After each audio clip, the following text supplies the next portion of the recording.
Hello, everybody. This next game is from one of my own personal games against Paul Byway. I won't say which side was which. My only question for this endgames video is: should Black take the queen that is checking his king at the moment?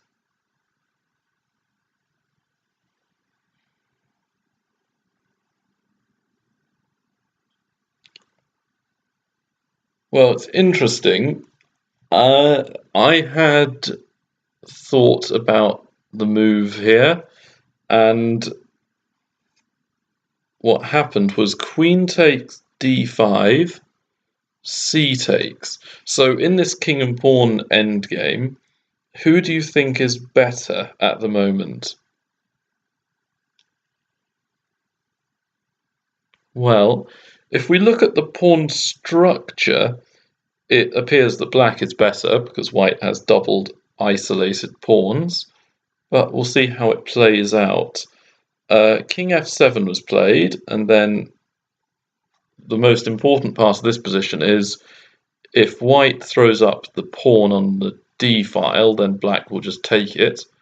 And if white does nothing, then black will just walk around and take it. So white played king f3 and black played king e7.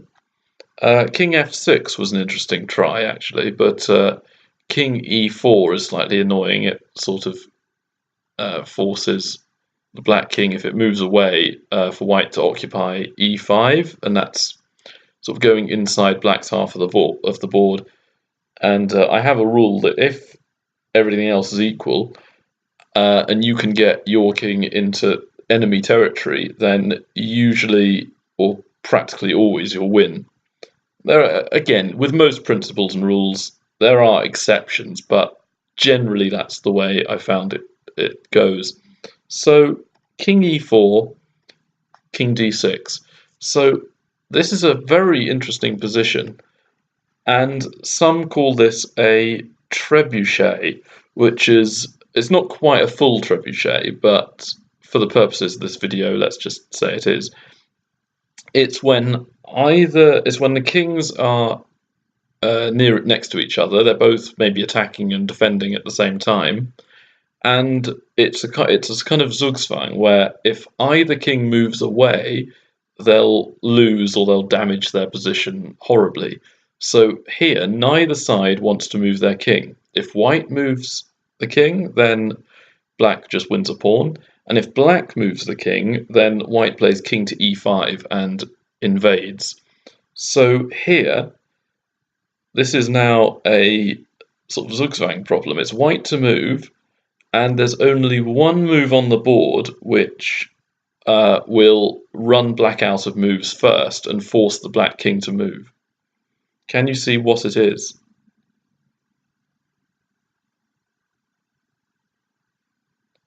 Okay, for this one, it's very, very tricky. What you're trying to do, just to reiterate, is move the pawns, not the king, just the pawns, and arrange it so that you will have the final move, and there'll be nothing else to move but the kings. So black will have to move his king away first.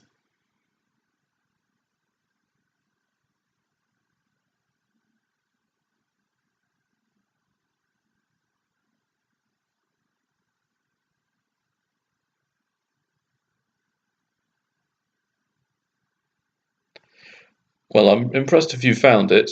G4. And let's see how it works out in practice. If black moves the a pawn, we just copy what they do with the a pawn. So if a6, then a3, for example, a5, a4. And then we'll have to resolve things on the king side. So if g5, then h3, and then black will have to move his a pawn, and we will copy whatever they do. If black moves the pawn one square, white will move the pawn one square, and then that will ensure that black is the one who is to move. So let's have a look at what happened in the game. G6, H4, And here, again, if the a-pawn moves, white copies. So g5 was played, and now not h takes, because then black would recapture and white would be the one who would run out of moves first. h5 was played, and now after a5, a4, and black has to give ground. So king e7 was played, king e5, and king d7. Now this is an interesting position as well. What you would need to do here is have a look at what happens if king f6. What you could do is count. The way I do it is count how many moves it will take before you queen the pawn, and then count how many moves before black queens the pawn. If it's the same number of moves, great. As white moves first, white will promote first with black immediately following.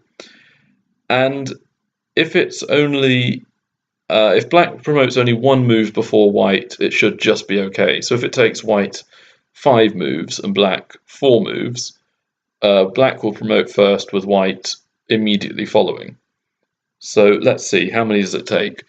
King f6, king g7, king takes h6, king moves to g6 or g7, h6, h7, h8. 7 moves is how long it will take white to promote. So if black can do it in under 6 moves, then black should win. Let's see.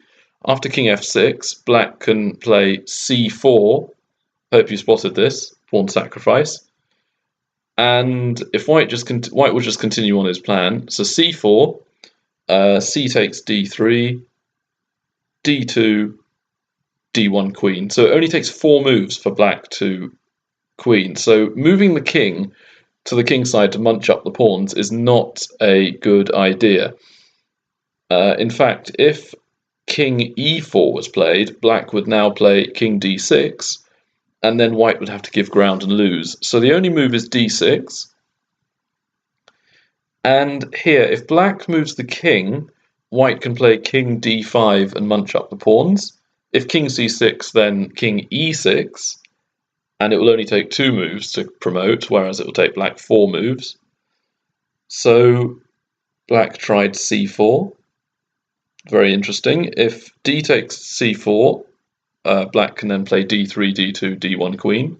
So king takes d4, and to avoid losing a pawn, black took, white took, black took. Now, this is something very interesting. What's the only way for white to win in this position?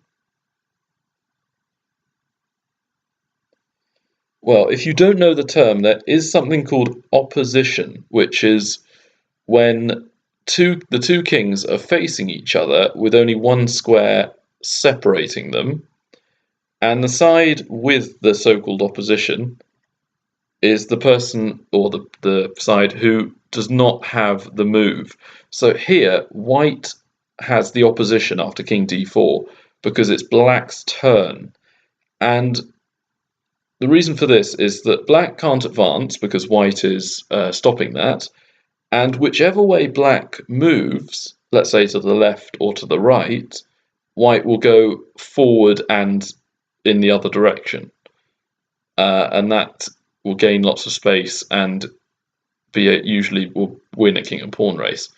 And also, if the king moves back to, let's say, d7, white could gain the opposition again with king d5. And again, if black moves left, white will move forward and right. If black moves right, white will move forward and left. So here, black played king c6. And now, finally, you have to calculate how many moves will it take white to promote a pawn if you go forward and right, and how many moves will it take black to promote the pawn? So I'll give you 20 seconds to calculate out who promotes first.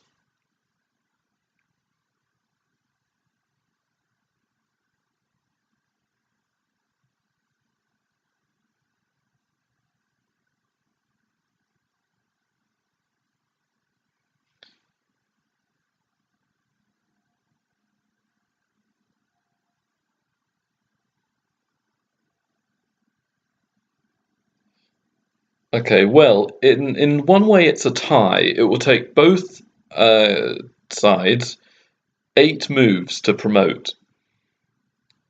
But what we have to consider is because it's White's move, White will promote first.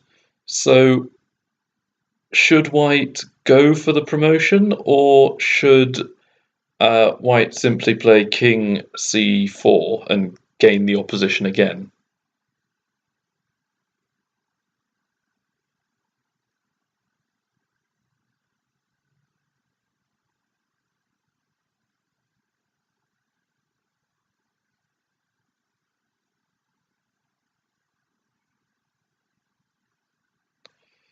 Well, you could gain the opposition, but here you can just win with King e5, King c5, King f6, King b4, King g6, King takes, King takes, King b3. Remember to calculate that you have to move the king as well. King takes g5, and here both sides will promote simultaneously, but White is controlling the promotion square. So here, Black played King c2, and okay, you could mess around a bit with the queen and try and win the pawn with Queen a1, and then Black would have to play King b3 and King to a3, and White could then very slowly march the king over. But I prefer to play simple. So King f4, King b1, King g5, Queen, and swap, and then g6, and Black resigned. I was actually White in this position. I was the one who ended up winning this game. And if we go all the way back to the beginning, while it may seem a bit weird for me to say this, I did actually calculate this endgame of what you've seen all the way to the end. Because king and pawn endgames, there are no real tactics that are floating in the air. It's all about just calculation, counting out moves. And you can do it in stages. So after queen takes, pawn takes, I figured that after Black's move, it takes both sides 2 moves to establish their kings. So after king f3, king e7, king e4, king d6, it's now my turn again. And all I had to do before I allowed the queen trade was to work out if I could make Black's king move first. And there's only a few options I have. I could see that if I moved on the queen side, it wouldn't change the nature of the position. The tricky part was the king side. So all I did was work out if any moves worked, and I found g4 did work, because Black only has 2 real moves to play. g5 h3 makes him have the move, and g6 h4 will make him have the move. So again, not a huge amount of tactics, just a little bit of calculation. And then we get here. And this was the trickiest point, was working out the pawn structure. But I did see that once I gained ground, once I got to his half of the board, I should win, because that's the rule I've kind of invented for myself. And it did bear out, because I do have a passed pawn on d5. And I saw that here, unless he wanted to give lots of ground and let me play king d5, he would have to play this. And then it was just a matter of working out if I could gain the opposition. So king takes, pawn takes, king takes, king takes was all pretty much forced. And I saw I could gain the opposition. And I'd worked it out to here, to the position you see now. And here there's not really a lot of risk here. If the worst came to the worst, I could always draw. So if king e6, I could just keep gaining the opposition with king e4. But I felt I would win, because what's going to happen is the pawns are both equally far from promoting, apart from the pawn on h5. And I'm going to be the one who enters his half of the board first. So I'm going to have the more active king. So it made sense that I would be first in the race to promote, and that was borne out with the sequence you saw. Admittedly only just, but I was first to promote. And then I could just play simple and use the extra pawn I'd gained on the king side to win. So I hope you've taken something from this video. Comment, like, subscribe, and I'll see you in the next one. Alright, bye.